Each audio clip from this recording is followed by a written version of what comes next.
And I know we have some here today. Don't worry, we won't be calling you out. But for me, I was a sergeant in the Marines, and I served in Fallujah in 2004. And as a sergeant, like so many liberty activists, there's a little bit of a natural resentment of arbitrary authority in the officer corps. And it was a great honor for me and a distinct pleasure when commanding that formation to have so many service members joining me who would have previously outranked me by a lot, marching for Ron Paul. And one of them that I was incredibly honored to have in the formation that day was none other than Lieutenant Colonel Karen Kwiatkowski. For those of you that don't know her, she is a legend in our movement of Veterans for Ron Paul, a former Lieutenant Colonel and the Air Force intelligence officer who's come out, spoken out, and taken her experience and used it to actually serve the country and speak it out outside of the military. Ladies and gentlemen, Lieutenant Colonel Karen Kwiatkowski. Don't stop here!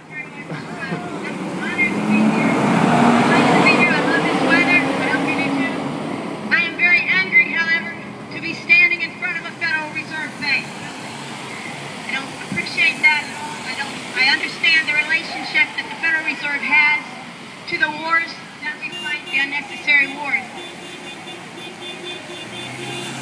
Thomas Jefferson, as we know, was very concerned about national banks, very concerned about something like the Federal Reserve Bank. He felt that this bank was more dangerous to the young republic that they forecasted they would have, that they thought they had created, more dangerous to that republic than a standing army. We de-emphasize that in our history. For 100 years, we have, in our lifetimes, our grandparents' lifetimes, we have had the Federal Reserve Bank system, the Federal Reserve, and we have accepted it as if it is normal, as if it is right, as if it is just. And we all know that it is not. This is the bank, as Adam said, as the previous speakers have said, this is a bank that funds government spending, that funds totalitarianism, that funds these wars around the world. This is the bank that is stealing and has stolen the future of my children in their 20s and my grandchildren who are 6 and 3. So we've got a big problem here. I want to basically recognize, as we all are here, I'm looking at these Ron Paul signs. Ron Paul has certainly opened my eyes to the ramifications of the Federal Reserve. And so we're aware of it, I'm aware of it, you're aware of it. The End the Fed movement, the Audit the Fed movement has become successful recently, but he's been working on this for all of his adult life, to push these ideas, to make this happen, to make people aware. Well, I want to tell you a little story, what happened last week. We went to a conference.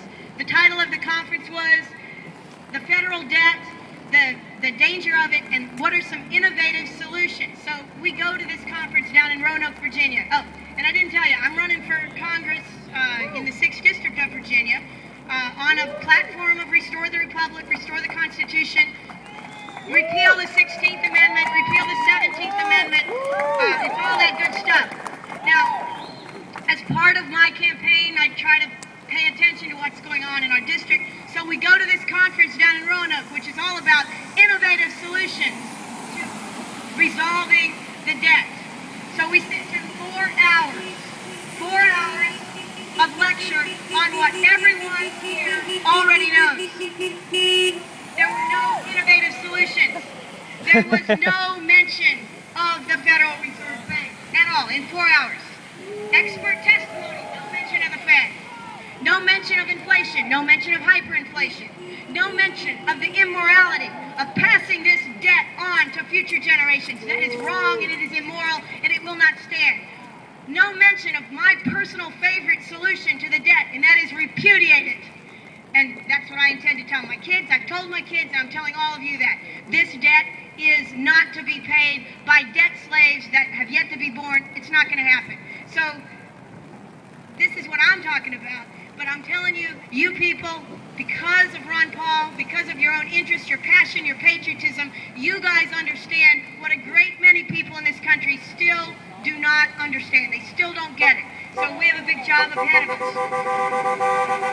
And that job is to explain in ways that people can grasp and understand why the Federal Reserve, why politically set interest rates, why an artificially controlled and manipulated monetary policy, both at the national level and even the international level, why this is wrong, why it steals from us, it supports totalitarianism, it supports war. We've got to do a good job, a better job, a constant job of informing and educating all the rest of the people that we know through all of our networks. It has to be done. This Federal Reserve System is bringing this country to an end, and it's happening in our lifetimes. I expect to see it. You will definitely see it at your age. So we have that. It's a big concern. The other thing that I wanted to mention to you has to do with this whole concept of a second American Revolution. And a speaker before us mentioned that. I was at a conference just yesterday, and the guy who introduced the conference described the situation in this country, and he said it is pre-revolutionary. And you don't hear people talking about that very much. We in the Ron Paul movement understand revolution, but pre-revolutionary. And he gave us a story from someone who actually fought the British in 1776. And he asked the individual, he asked this guy in his older years to recall that time when he fought the British, when he entered into revolution, when he raised up arms. He said, did you fight? Did you fight because the king was bad, because King George III was evil, and because he was punishing you and throwing you into prison? And the guy said, no, I never met the king, and I didn't really have any interaction with him. He never visited. I didn't know him. That wasn't it.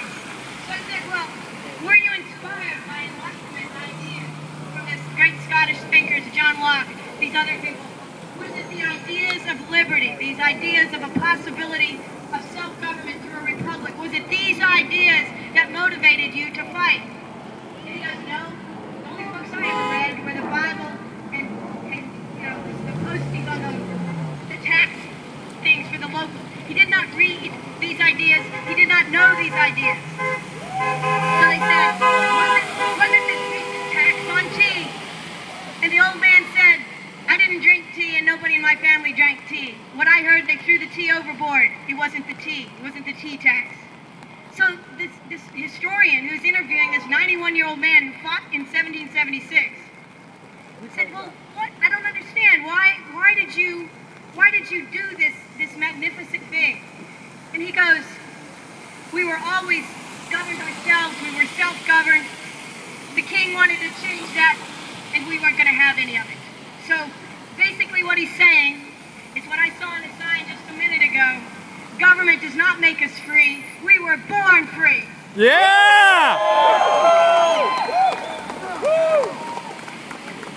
What I want to also leave you with is this is something that this movement, this saving of our country, this restoring of the republic, this restoration of the Constitution, this battle is going on now. Ron Paul's been huge in this. He is our Thomas Jefferson. He understands the warnings that Thomas Jefferson gave to us. But I think it's really important that we exercise our imagination, continue to exercise our imagination, and visualize the future that we can have, the future that we can create, the future for our children and grandchildren. Now we look behind us and we see a building, a great building, a Federal Reserve building. And I want you to imagine this building as a museum, as a private bank, as a condo, as an apartment. You pick it, you imagine it, but this will not stand. Woo! And the Fed! And the Fed! And the Fed! And the Fed! And the Fed! And the Fed! And the Fed!